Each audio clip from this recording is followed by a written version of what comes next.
Han, natarayan kay Kim.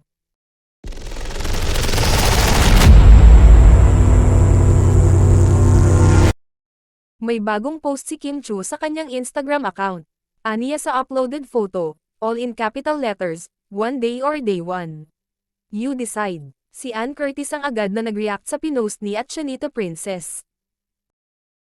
Taray ng caption. Tuldok. Natatawang reply ni Kim, buhahaha ate Ann. Natatawa tuloy ako hahahahaha. Komento naman ng ibang mga netizen, day one being real with Pao. Iherm. We love you Kim. Day one on being in a relationship sure.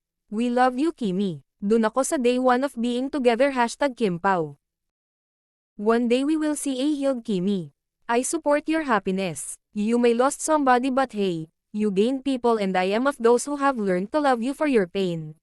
In time, the baggage will be lighter. May paalala naman ng isang commenter if ever na sila ni Paolo Avellino.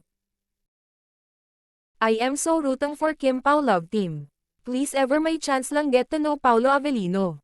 Wag jump into relationship self-love muna. If ever man ligaw si Paolo sa iyo paki-screen ng mabuti kung date to marry siya ng guy. If yun ang goal mo and if ever siya or ibang guy in the future wag papatagalin ng 12 years like your ex na wala kasal. Always protect your heart and feelings, hindi basta pinaglalaroan yan.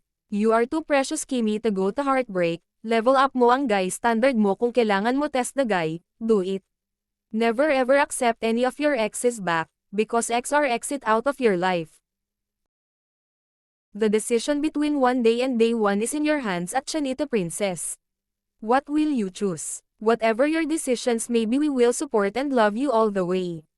Good luck and congratulations #Kim Pao #Lin lang #WWWSK.